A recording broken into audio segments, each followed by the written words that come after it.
So, all right. So we are live. Unfortunately, BJ is not in the chat right now. Ryan is off doing his living his fancy life. And I don't know where Hunter is. He doesn't like us. But we have Gabby here from the Intersect Group, one of our good friends.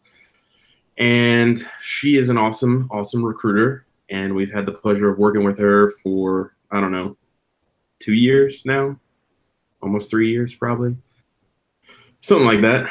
And of course, since Ryan's here, we don't have the bumps, so we're just going to get started. So Gabby, I have a bunch of questions for you. yes. We have all kinds of fun questions for you, actually.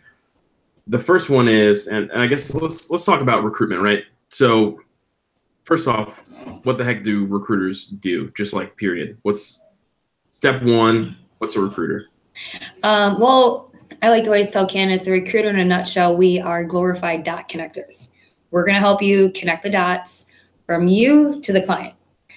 So pretty much without you having to go through the job boards looking for jobs, trying to make your resume look perfect, knowing how to sell yourself to a company, we do that for you. We're going to tell you what jobs are open. We're going to keep that all tracked for you. We're going to help coordinate, schedule everything. And it really just kind of helps offload a lot of that search efforts off of the candidates and onto us recruiters. Then we're kind of like your middleman buffer, your best friend.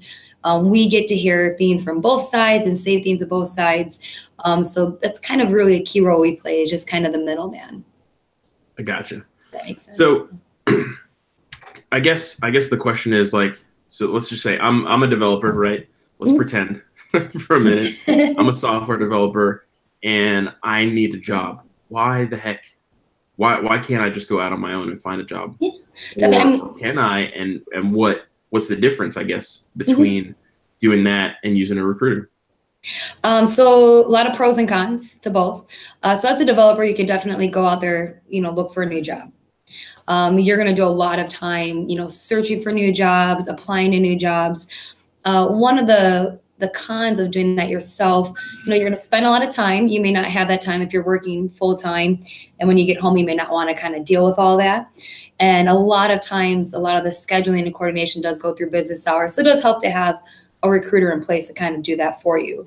One of the other things that is a drawback is when you apply to a job directly, you could be one of 1,000 people applying to that same job. So now you just become another number in a queue on an application list that eventually someone in HR talent acquisition is going to get to. Now, sometimes these companies, they have a preference to use companies like ours, recruiters, to help offload a lot of the HR work too. So I always tell my candidates, hey, if you reach out to me directly first about a company you're interested in, and if I'm already actively working with them, I can put your resume straight in front of the manager, bypass HR and talent acquisition, and get you right to the person who's going to make that decision, as opposed to being one of 1,000 just sitting there that may never get reviewed. So that's one of the biggest benefits of using a recruiter from my perspective. I answer that correctly all the way through? I mean, whatever answers you have are. Yeah. I could talk hours and hours about everything. But that's good, because I have hours and hours worth of questions for you. Good. I mean, definitely using recruiter. Actually, I use a recruiter when I look for my recruiting job. So that's kind of to put that into context. Fair. And I actually used my recruiter. I relied on her to send me all the jobs. I was new to the Atlanta area, so I didn't know the companies, who to pursue, who had good reputations. From a logistics, I didn't understand Atlanta traffic. So a recruiter, it definitely helps. Like if you give me your zip code and you say, Gabby, keep me 10 miles in my radius. That's what a recruiter can do. I'm going to develop all the little jobs that are within your 10-mile radius. But yeah, my recruiter did everything from telling me about the company, what they are, what they do, the people they know in the organization. And by using a recruiter, especially when it has a developed relationship with the company, you're going to get so much more information from your recruiter than you are from just simply going to a website. With a lot of my clients, I can always tell them, hey, you got to go to this you got to talk to this candidate. They're so great and they trust me. And I go to my candidate, you got to talk to this company because they're so great and I know them and I've been there. And you can't get that through applying on a website. Like a lot more value is added in that. Okay. And that's kind of an awesome place to start here, which is, so you're a person, you go out, you want to get a job. You use a recruiter because you know now at this stage that a recruiter is not going to just kind of take all your money. That's not the point. The point of the recruiter is to get you in front of the right people at the right time, essentially, right? Yep. So now you know this, and now you say, all right, well, I'm going to go use a recruiter, right? And that's my new plan. My new plan is to go out, get a job, and I'm going to use a recruiter to get that job because they're going to help me out. They're going to help me big time. So now we're in a room with a recruiter. I'm in a room. I'm a software developer in a room with a recruiter, and I'm talking to you. Oh yeah, I'd really like a job in XYZ, right? That's cool. You're going to handle that part. What can I do as a developer to like just destroy, just really, really put the screws to an interview, like to an interviewer or to the interview process in general? Like, how can I just kill it and then come out of there looking like a rock star? Oh, definitely. So there's a lot of things as a candidate you can do. Let's say when you're interviewing with the company and a hiring manager. First and foremost, do your research. Know what you're interviewing for. So you want to know the job. You want to go through that job description.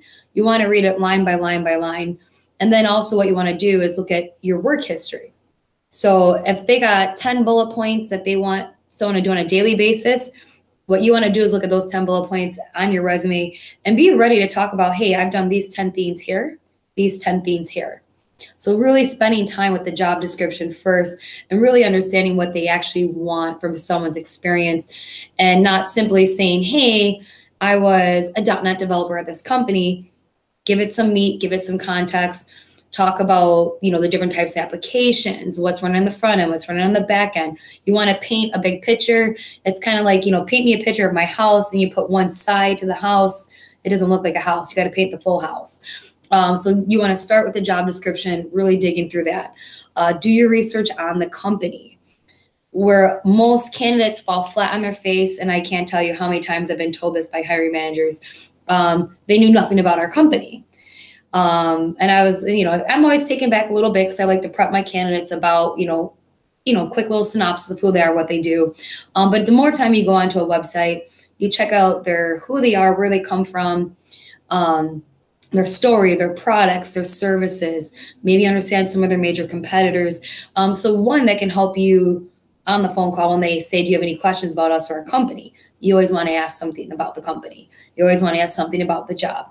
You want to make it very thoughtful. You want to express to them that you have more than interest in getting a job because you need to get paid. You want that job. You want this company. And you got to pretty much articulate to them why. Without research, it's not going to help. Also researching the hiring manager. If you have a recruiter that gives you a LinkedIn account for the hiring manager, you want to go through it. You want to be able to understand their background. You can gauge up their technical expertise and how technical they might get on an interview. And then also too, you can find commonality. Like if you went to the same college or you follow the same user groups, you can tie something in with them. And when you build that immediate rapport with the manager, it's not just, oh, this guy can do the code. I like this guy. Like I want to go out and, grab pizza with him after work or something. Definitely want to find that common bond with them. And I always tell people, after you do all that research, you want to prepare very thoughtful questions. Not questions like, how to explain this in a nice way. Something that's not focused on money, not focused on you and things you want and you need. Things focused on what's the long-term plan. I know you guys have a major initiative going on. Where do you see this going in the next 2 to 3 years? Or, I understand this is your background. How easy was it for you to, as a hiring manager, jump into this position and grow in the organization? So a lot of different questions you can ask. One of the big things I always tell folks to do, two-way listening. So as the interviewer is talking to you saying, hey, this is something really cool about our company, make a mental note about it. regurgitate it a little bit later, say you brought up this, and then give a very thoughtful follow-up question with it. It shows that you're paying attention and listening to the interviewer during it. Trying to think, there's so much more I can keep telling you. We can, if you really want me to start. Well, so let's throw a quick synopsis on this, right? Like, so the idea is get in there, right? Kind of, I don't know a nice way to say this, but kind of get your claws in a little bit and kind of be the person that they want you to be to an extent. Don't be fake, but just get in there, be a nice person, be someone that they want to hang out with, right? Yes. Definitely show your personality. That's one of my prepping points. You want to show your personality. And I know most folks are nervous, but it's so key to be yourself, show your personality, show that you're approachable, because you're going to be in a team environment most likely. You want to show to them that, you know, I'm a team player, I'm friendly, I'm not just going to be someone in the corner wanting to do my work and go home every day. You know, you want to be a contributor to the overall like company and the environment and the team. Yeah, and coming from a person who's worked with Gabby in the past, when I see someone who looks more like a lone wolf developer, I've probably said it to you before. I probably been like, Gabby, this guy's a little, you know. They're the ones I always apologize for. He probably wants to work in a closet, you know. No offense to lone wolf developers, you guys do a lot of good work, and I mean, just something about being on a team you guys don't like, which is fine. It's not for everybody. But you know, you got to be mindful for, you know, developers out there. Paired programming is becoming a huge thing. And you know, and working in small little scrum teams, if you can't socialize, you know, even at like the surface level throughout an interview, you know, you're going to have a really hard time proving to the company further down the road that, hey, I have no problem communicating to my teammates, tell them what I'm working on, what I'm doing, and having that, you know, collaboration occur organically.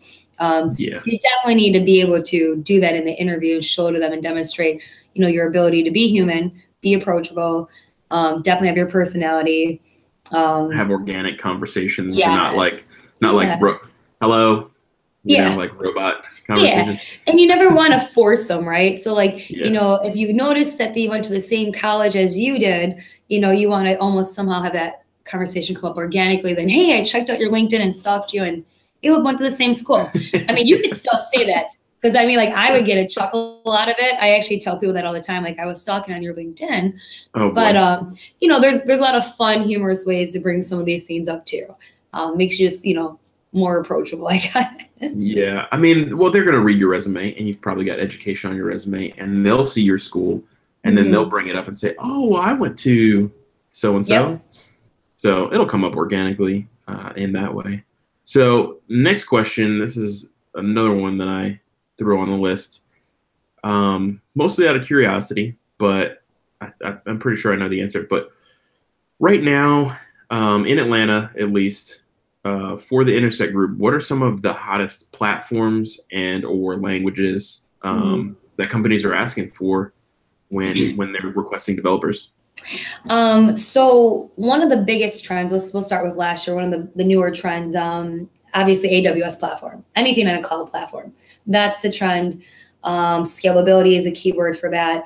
But with AWS, there's so many resources out there for developers. I'm telling all of you out there, there are so many resources out there for you to go and learn this platform on your own and to start playing in it and working in it. So the availability of free training or even some small paid for training is such an abundance that it's easier for developers to pick up AWS, which now has driven this trend to go that route, because there's a lot more AWS folks than there is, let's say, Azure. Then you go with Microsoft, right? You got the Azure option too. That's another trend coming up. A lot of companies now, I would call them, they're a little bit slower. So the first cloud migrations that we're seeing all started on the AWS platform. Now Microsoft and Azure, they're getting there, and a lot of companies are slowly adopting that. Google Cloud, not so much, but that's definitely a hot trend. Kind of piggybacking off of that, UI, front-end development, is the new thing. Just like a lot of companies, they're happy with their back-end engines. The applications are running, they're doing the logic it needs to be done. but really appealing to users, the usability, the user experience, the design. That's really where a lot of companies are starting to focus, and we see it coming out the back end of last year into this year. They just want facelifts and everything. They don't want to reinvent the wheel. They don't want to recreate their application, but they want to make it easier for folks to use. And adaptation and, you know, conforming to new tools is key. A lot of companies do go through this process of, hey, you know, we got this new tool, no one knows how to use it or wants to use it. So then companies want to go out and hire developers to make it easier to use, prettier to use. So everything from, you know, JavaScript, modern JavaScript library languages, that's really the new hot thing that's out there. You know, React, Angular 2 plus, sorry, Angular JS, you kind of got edged out. You're out. There was a brief moment for something called Aurelia, if some of you have heard about that JavaScript library. It was supposed to be a reasonable solution to the pros and cons of React and Angular together. So if you know what Aurelia is, that's definitely something to check out.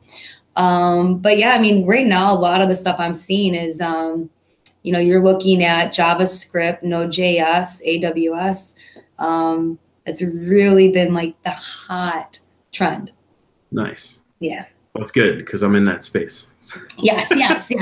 I mean, if everyone wants to know, if you need some direction or somewhere to go, Node.js, AWS, definitely go that route. Salesforce, we're always going to be good Salesforce developers. That's huge, just because so many companies are buying this application, the CRM. It's so easy to use, it's great to use, and it does a lot of cool stuff, especially, you know, with companies like Map Anything, making it a lot more functional for their needs. So those are two of those really big trends right now. Yeah, because Salesforce developers, even though it seems like there are a million of them, good Salesforce developers are not dime a dozen. They're hard to find. Yeah, and it's not even just, hey, I developed on this platform. I did a couple, we like to call it the clicky guys. Yeah. We're looking for more than that. So, you know, if you have great JavaScript and you like application development on things like Salesforce, put those together. As I mentioned, you're going to have a lot of these UI focused projects, initiatives companies are going to go through. Mm-hmm. Well, that's awesome. So quick summary on that one. Node.js, AWS. So you want to be looking for cloud stuff, right? Cloud's big. There's a lot of good, and just a quick aside on that. Python. Cloud Guru is a great resource. And what's the other one? Coursera is another good resource. There's Udemy and then Udacity. Yep. For the all good resources. And they all have very similar, if not the same. Some of them have the same courses across all the platforms. But yeah, really good resources. That's what I use to get my certifications across the board. GCP, AWS. I don't have anything for Microsoft yet, but maybe. Well, I would say one thing that's actually really interesting, and unfortunately I wish I could have said this when the sale was on. So I think it was Coursera. I enrolled for my AWS Solutions Architect certification course. Nice. Typically, you know, it's averaging between $199 to $299. If you guys pay attention to their sales, I actually enrolled in my class for $30. Yeah, to say that sounds about right. That's impossible. I mean, it's cheap. It's so cheap. That's ridiculously cheap, especially when you think about the amount of money that can bring you as far as income. Yeah. Just having that cert, it's a very good deal. Oh yeah. Very good deal. And one last thing, and a technology I forgot to mention. It's actually something that's taken me by surprise. Python. Python's coming back, everybody. It is making its reentry into the market as a BI language. So not just scripting and automation. I haven't been able to do my own research on it yet, but if you guys check out Python and all the new things they've done with that core language, when it comes to BI and data analytics, it's becoming the thing to have now. If you want to go into that, side of things, the data and analytics, big data, big data, data science, BI, like that whole analytics portion of programming, which is where a lot of people like to go because by and large, that's back end stuff. And if you like back end stuff and you prefer that to front end stuff, that's probably where you want to be, or one of the places that you want to be. So I got a million more questions for you. But we'll go to the more pertinent ones. Let's see. The longer this takes, the less time I have at the gym. I mean, yeah, you know what you do. You can take this and just send this to everyone and be like, look, these are the questions that people ask me. Like, if you have these questions too, boom, boom, boom, boom, video. All right, so next one is, what should you do if you're working with a recruiter and then you find a job on your own? So we love to get you guys jobs. That's all we want to know. So if you're working with a recruiter, I always encourage the people I work with, keep me informed. If you're working on jobs through me, through other companies, or individually, all I ask is you just tell me what's going on. It never hurts for me to send your resume to a company today, knowing that you've had 3 interviews last week. There's nothing wrong with that. When you're open and honest and transparent from the beginning to the end, there's nothing wrong with accepting a job offer if it came from another company, or if you got another offer from another vendor that competes with me. I'm okay with it. Obviously, you know, if there's 3 offers on the table and one's mine, I might push for my offer first. But you know, and I you know, we tell candidates all the time, hey, look, you know, here's actually a great incident or situation. I had a gentleman interviewing on the direct hire team for me. He was also finished his interviews with our contract team for another job. And internally, he was waiting for an answer from another company that he had applied on his own. So we had 2 offers in hand, but we knew he was really headstrong on this other offer coming through that actually never ended up coming through 2 months later. But we kept delaying as long as we could for our clients because we knew that was what he wanted. Even though our company was going to lose completely on it, we're okay with it because we knew from the very beginning that's where his heart lied. That was his number 1 job. And he was truly motivated for that. So by him being open and honest with us, we were actually able to go right back to our clients and say, hey, look, he's going to decline your offer. You already knew because we already told you because he told us. Gotcha. So that's the key. If you tell us ahead of time, it's so much easier to have these conversations, you know, at the end of the day. I don't know why, and I keep talking, but when I was younger, I was always worried about telling people the truth. Like, if I tell them I'm talking to 3 other companies besides them, maybe they're not going to like me that much. And then I realized actually it's the opposite. You know, the more open and honest you are up front with people, the easier it is to kind of get past these small little bumps in the road as opposed to the big ones down the road that, you know, eventually are always going to happen. So just keep your recruiter informed and just, you know, if they have a problem with it, get a new recruiter. Yeah. So transparency, honesty. Yes. Those are the keys to kind of working with a recruiter and just stay on the level, basically. I think that kind of rolls into a couple of the other questions too, but should you be honest with your recruiter? yeah. So there, yeah, that's way down on the list, but like, I guess not should you, but how honest? And I'm going to tell you, as your recruiter, I am that one person that if you're going to tell anybody everything to, I'm the one you want to tell. Because trust me, so as that recruiter that doesn't work directly for the client or the company you might go work for, nor am I your mom or someone in your family, I'm not going to tell your secrets to anybody. So, you know, I tell my candidates all the time, hey, and I hate to always bring this up because this is a reality of the job market. You know, if you're going to fail your drug test, if you're going to fail your background check, and you know it's going to happen, or you're not sure if you're going to, maybe something happened 10 years ago, maybe this won't pull on a background check or not.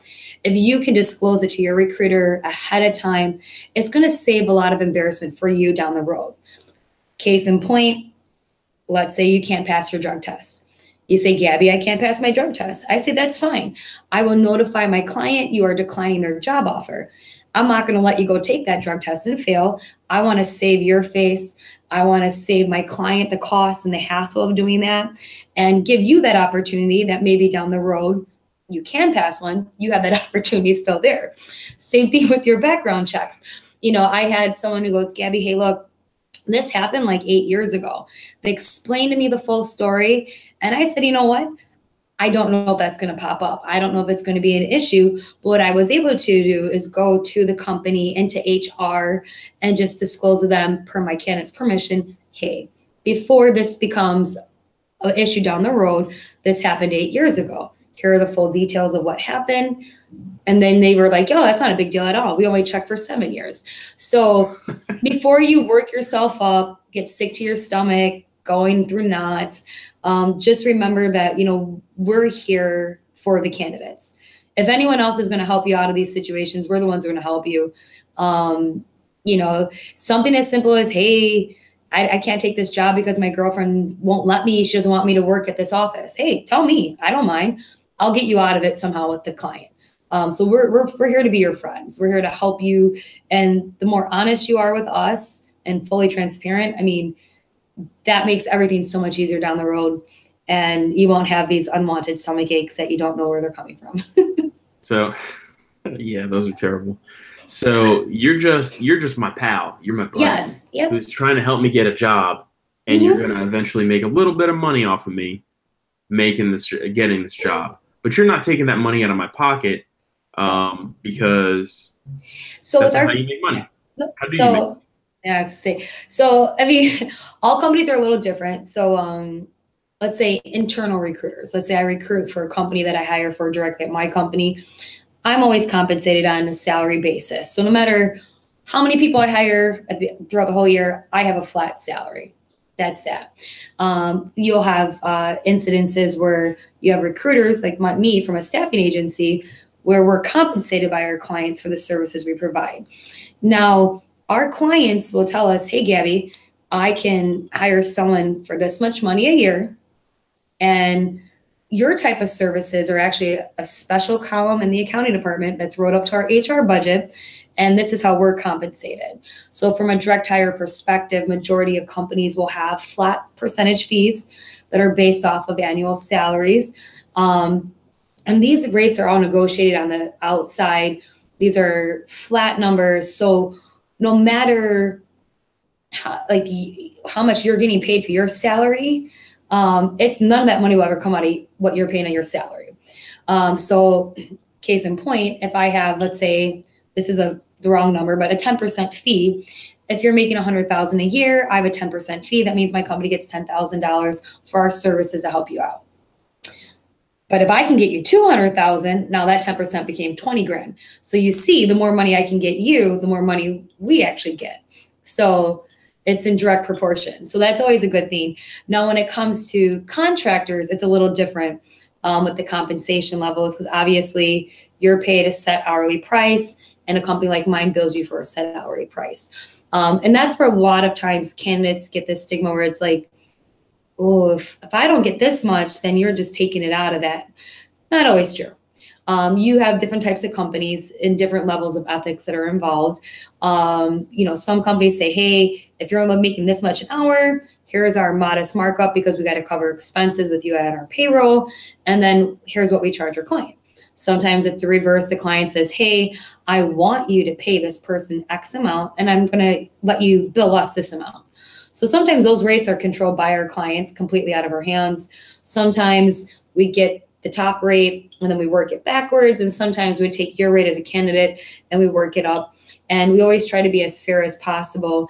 I know, because right now I'm doing direct hire, but in a contract role, I worked with a company for 6.5 years doing government contract recruiting, where everything was a competitive bid. So I didn't want to mark you up too much, because if I put too much overhead on there, we automatically lost. So we're all just doing work for no reason, dragging candidates through a process for no reason. So we always had a very modest markup, just to make sure that we're leveraging that competitive advantage. But we never, thankfully, had an issue with our rates being too high, because we were always very modest about things back then. But just kind of a little breakdown on how recruiters or how companies like mine are paid. Yeah. You got to make money somewhere, right? Because if you didn't, you wouldn't exist, right? We got no jobs. All All right, so that's good. I like the fact that you're not stealing my money. That's very nice. No, no, no, no. We're taking a fixed budget out of HR's pocket. Nice.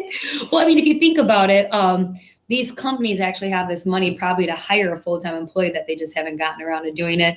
So after a couple, well, yeah, after a couple placements with us, they realize, okay, we just bought a full-time employee. But that's pretty much where our budget comes from, is from the other HR personnel that they're not hiring, and they use our services instead. So let's say you are one of those crazy recruiters on LinkedIn that just started their own company, and they're like, oh man, I gotta bomb everybody's. I got LinkedIn Premium, or whatever the heck it's called now. I'm just gonna explode people's LinkedIn messages with jobs that I'm not even sure if they want or could take, but I see they do programming somewhere. It says on their little list of talents, programming. So I'm just a fire hose of jobs, and I'm just spewing these jobs at them. How do you tell one of those recruiters in a nice way that you're not really interested in talking? Well, the one thing I love about LinkedIn, quick responses. They made it so easy. If it's LinkedIn, they made it so easy because you could just say, hey, not interested, or not looking now, let's keep in touch. There's nothing wrong with those quick responses. You don't have to draft an elegant message back. Like, you don't have to say much. Your time matters, my time matters. And, as a recruiter, if you're just going to reject me anyways, I mean, I'm okay with a quick message. I always told people, I'm like, if you're going to dump me with a text message. I'm okay with it. Let's break it off quick and quickly. But fair. I mean, and definitely want to encourage folks, like, there's nothing wrong with responding back, putting together a message saying, hey, I'm not currently looking, but I would love to spend some time talking with you. Get my name in your database, get my resume in there. Like, because if you're going to be in the job market 3 to 6 months on the road, what you want to do is at least build a connection with that recruiter saying, hey, I'm not looking today, but I did some research on your company, and Intersect Group's pretty awesome. Got some great clients. You're a big growing organization. You're definitely a company I would like to reach out to in the future.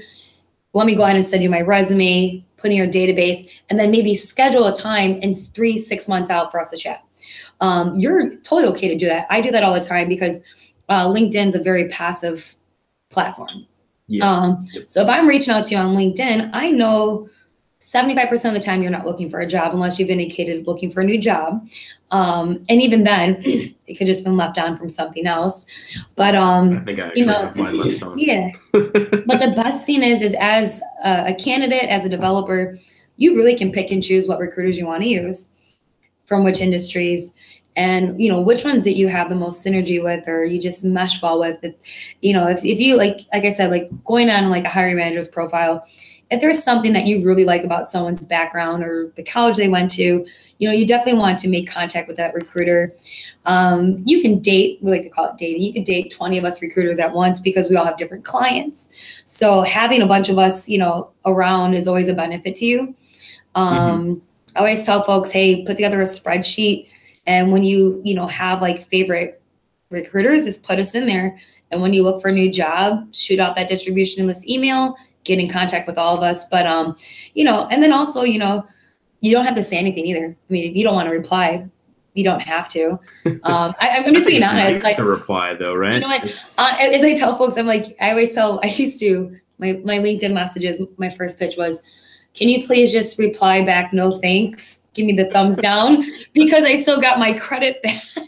And this is when I was sharing. So people don't understand, like when we send you messages on LinkedIn, depending on how big our company is, what kind of licensing we have.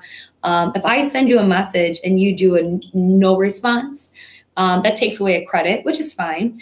But if you respond back even saying no thanks, I get my credit back. So that's fair. That's nice. Yeah. I mean, so like, if you go through your inbox, you're kind of like not looking, but you just hit no thanks, no thanks, no thanks, no thanks. Hey, you're at least giving that recruiter a credit back. And you're also indicating to that recruiter that you're not looking to. Yeah. So you don't get 20 messages from them back to back to back to back to back. Yeah. So we've got some questions in the live chat. So Salesforce Stu, avid Salesforce evangelist, is actually asking, he says, since Salesforce is constantly changing and candidates' skills keep changing, how do you keep up to speed on changes in the ecosystem, essentially to make the best matches for them? For our clients? Yeah. Okay. Well, our company, what we personally do, and you've been witness to this, whenever we have a new job, we like to sit and drill down with our client what it is they're exactly looking for.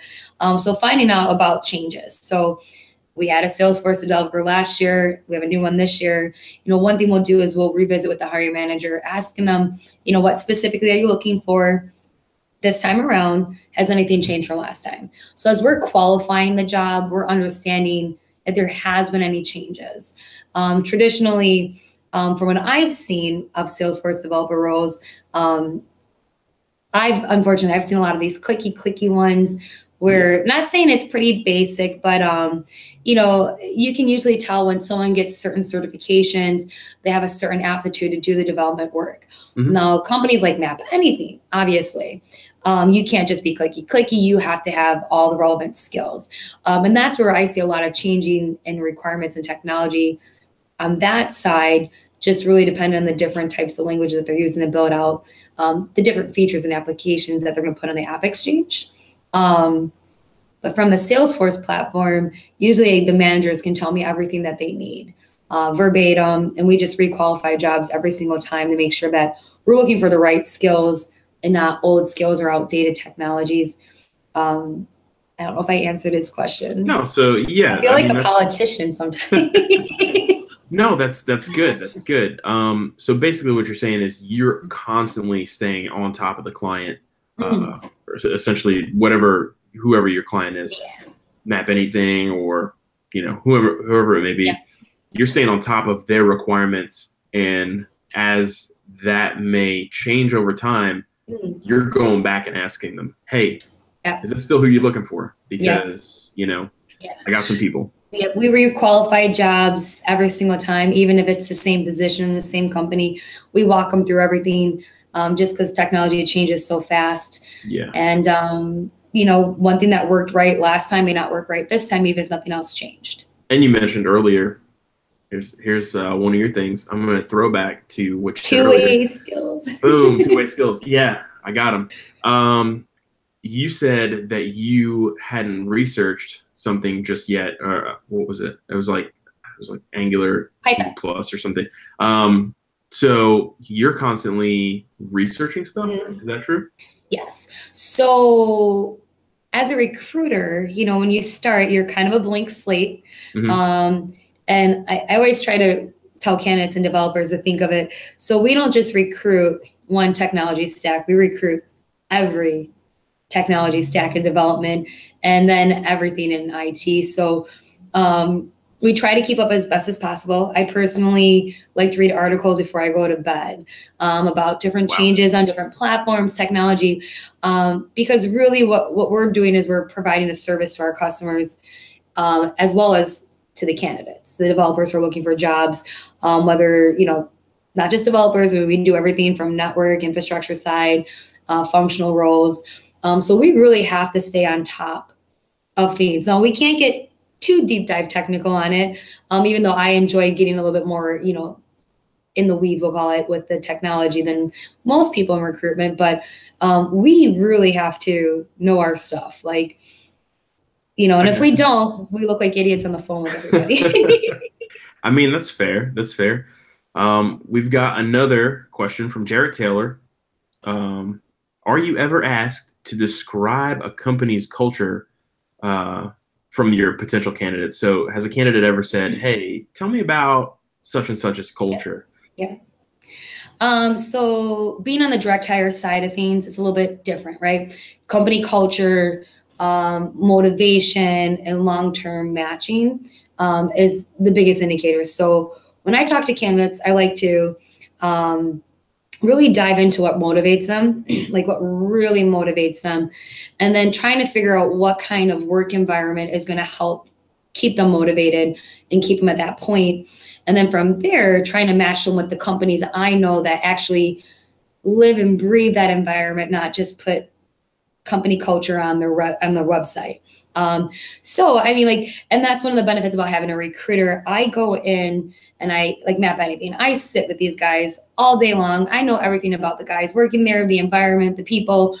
This isn't the stuff you see on the website. This is the stuff where if you're there and you see it on a day-to-day, you understand. I'll talk to candidates. You guys, I can testify. Yeah. But I mean, like, you know, I tell candidates, I'm like, hey, like, I understand, you know, you're saying you don't mind working in a startup environment, but you're telling me that your large organization lacks structure. Well, that pretty much tells me you're not going to work well in a certain type of startup environment, because there is, not saying there is no structure, but structure is a little bit looser and as it's maturing as an organization. So definitely talking about company culture is huge, but not just talking about what's on the website. We actually, like you said, we go on site, we get to know people, we see what's going on in the environment. And that's what we like to relay to our candidates, like the behind the scenes. This is what's really, you know, going on over there. Because we don't want to put you into a job where you're not going to be happy or successful.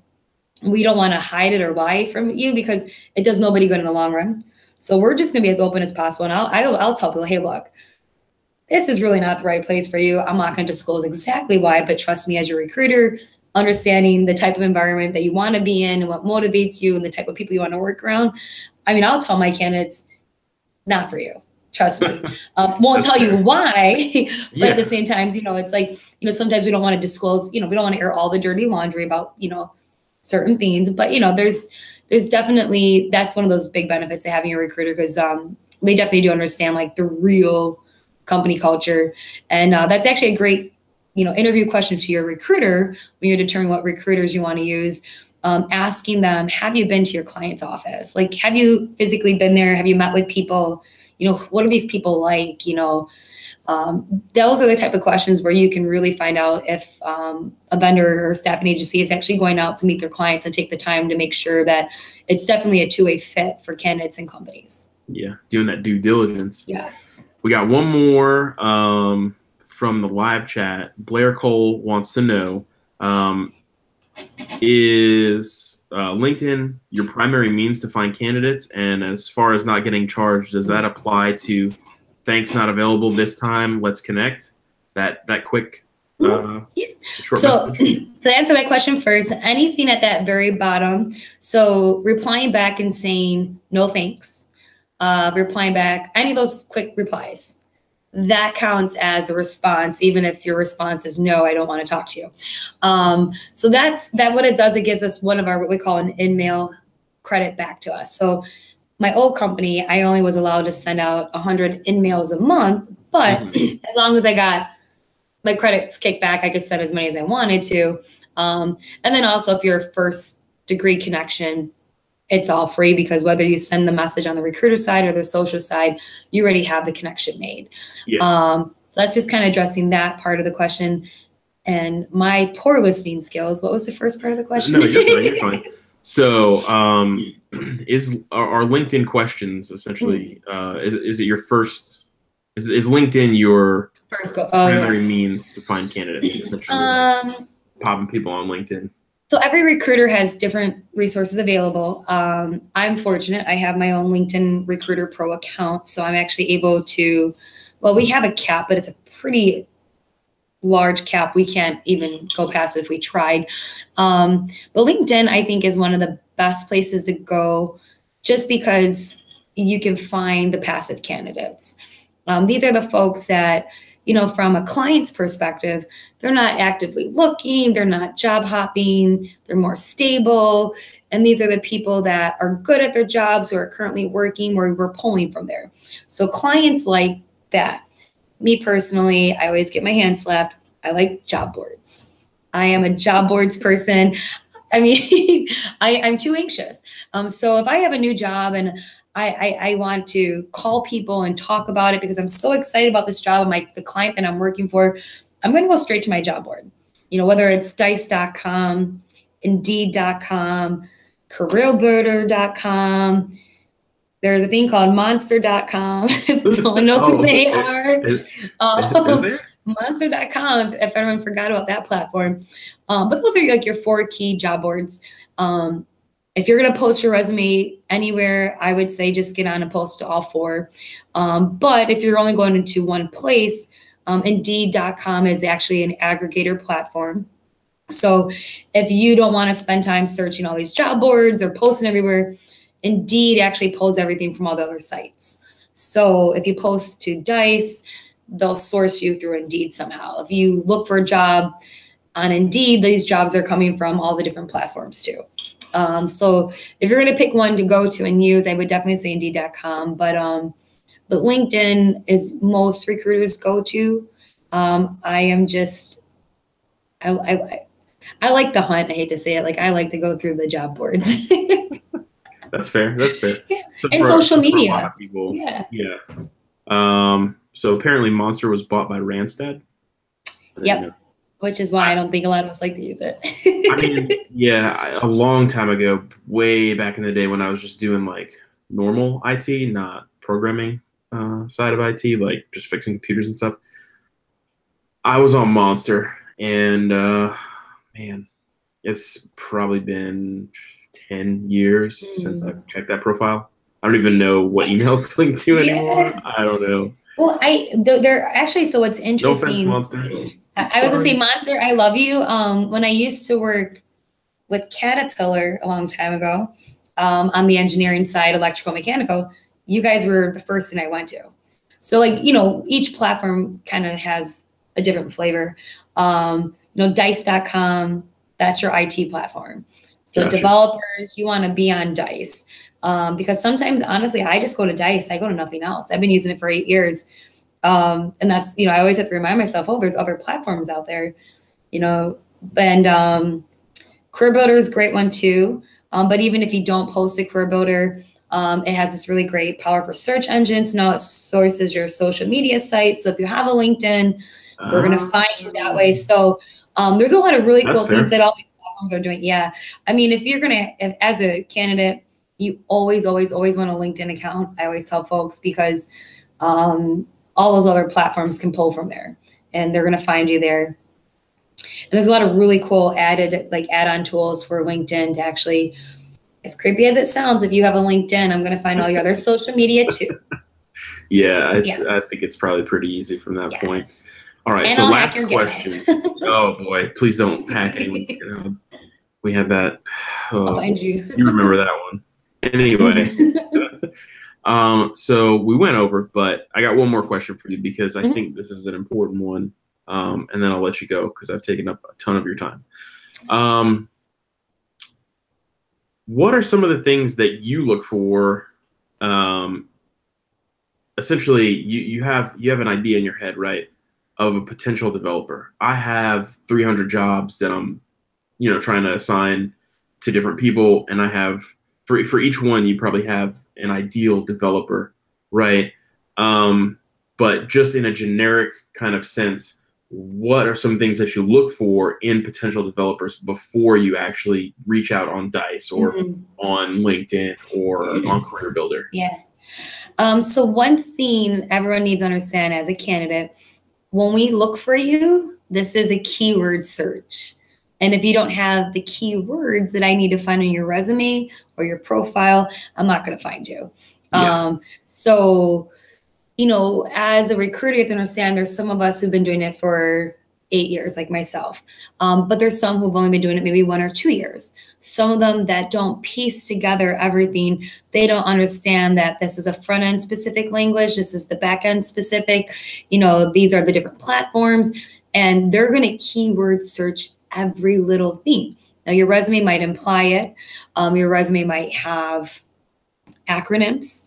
So I always encourage people, I tell them, hey, take your long version of your resume. I don't care what your college professor told you. I don't care what some professional resume writer told you. Give me your long version, post it out there. And if you have MVC listed, also put model view controller, because you're going to have recruiters that may not be experienced enough who aren't going to be looking for that. So, helping us find you in the easiest way, I tell folks that that's the first thing. We're going to run a keyword search. And if I'm looking for a front end developer, great. I might just use Angular or something on the front end when I search you. But if I'm looking for a full stack developer, I'm looking for everything, so you want to make sure that you definitely have all the information listed, relevant skills in your resume. Don't just plug keywords in to have keywords on there, but definitely making sure you watch your acronyms, you spell things out. And then also too, not just a technology summary box up top, like, yeah, I use these 20 tools up here. I want to see them in your resume. So as I'm going through resumes and let's say pull 100 of you, and every one of you have JavaScript listed, on your technology space, but only 10 of you talk about what you specifically did with JavaScript at each company. Well, I can tell right off the bat, you 10 have used it the right way. Why am I going to call these other 90?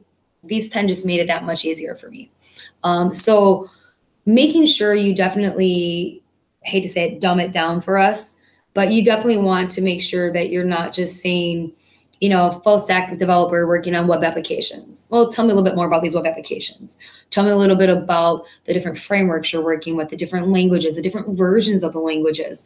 Tell me about the different types of things you developed on these platforms. Tell me about how you got the requirements, giving as much detail as possible. And I understand that your resume might be 10 pages long, but we can always chop that down and condense it when we send it to the client. This is just a better way for us to identify you. That help? Oh yeah, definitely. Okay, I don't know if I answered that. Yeah. I mean, just to throw this out there, that's usually what I tell people. So if I have a developer that's coming asking me, hey man, I have no idea how to get a job. How do I do a resume? What do I put on my resume? This or that. I always tell them, whatever things that you're going to put in your keywords, like up top or on the side or wherever the heck you choose to put, like your general, like, this is who I am piece with your buzzword search. So, oh yeah, JavaScript developer, 14 years, blah, blah, blah, whatever you put in there, make sure that somewhere on that resume, there's a link back to that says, hey, this is where I did that. You know, like essentially a proof of where that, Oh yeah. Yeah. And also too, just to kind of, that even reminded me. So like, just as a case example, for you guys, I have been building out complex Boolean strands. So pretty much we use our Boolean operators when we search for you. And every platform uses different Boolean operators. So like ands, ors, little special asterisks to do trail endings on words. But just as an example, Pro Engineering, Pro E, that's a design tool that they use in engineering. Mm-hmm. There is I figured out over 100 different variations that I have seen that spelt, abbreviated, hyphen, dash, shortened, elongated on different resumes.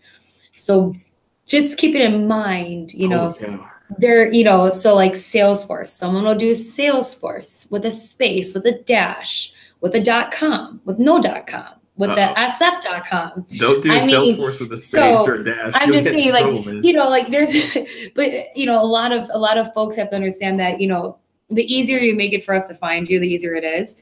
Because some recruiters don't have enough experience to realize I have to put 10 different variations to make sure I get all the candidates, So definitely LinkedIn is a great way to fix it, because on the skills box at the very bottom, you can pick Salesforce, and it's a pre-populated selected item.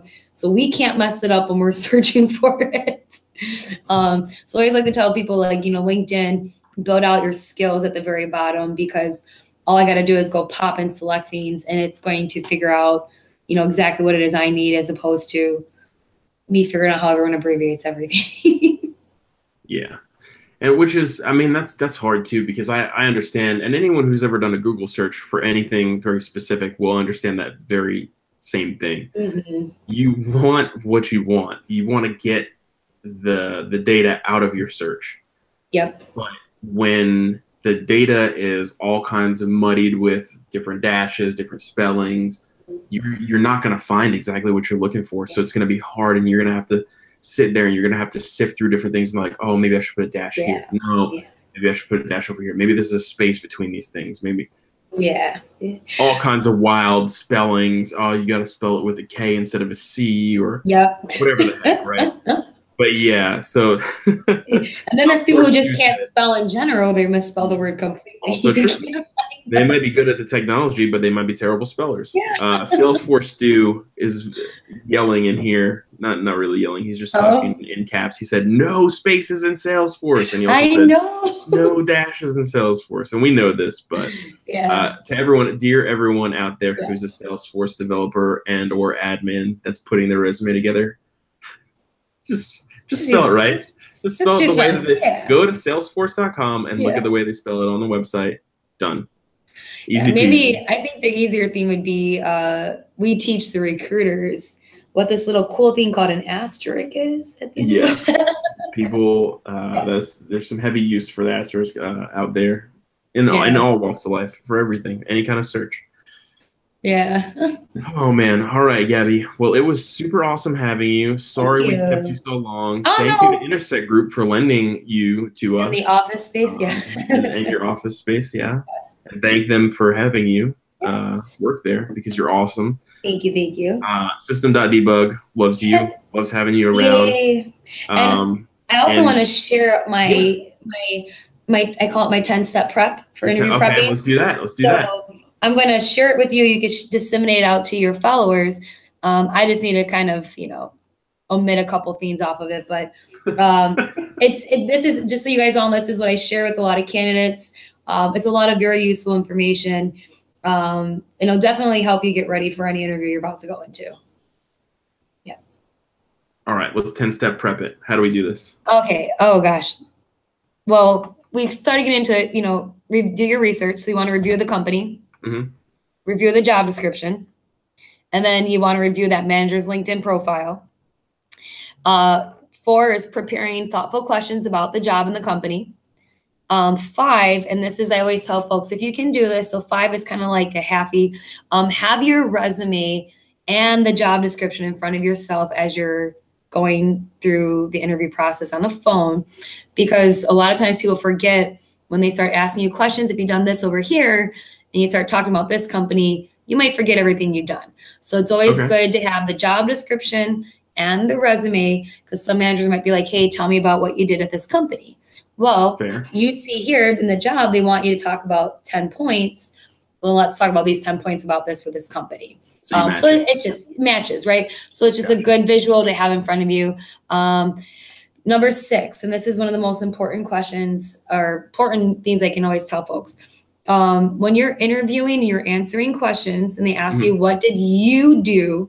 Tell them what you did. You are interviewing for yourself and not for a team. A lot of times folks will be like, well, my team did this. Well, that's fine. You can start by, hey, my team does this. We work on these types of projects, but I specifically do this. What you did. I. This is a one time where you can mention your team, but you want to talk about I, because in your interview, you're the one who's interviewing. You're only getting yourself a job. Definitely sell yourself. But a lot of people do forget to talk about what I did, even though you are talking about what you did. You keep saying your team, and that's all they hear. 7, concise answers. Not like myself. Do not answer questions the way I do. I always tell folks, be ready to give a full answer to the question. A lot of hiring managers do a 5-second pause. So they'll ask you a question, you'll give them an answer, and then they purposely pause for 5 seconds to see if you'll continue rambling or give up more information. One thing I like to do with my candidates to combat this tactic managers like to use, give an answer, specific, concise, and then ask them, would you like me to elaborate? Or did I answer this question?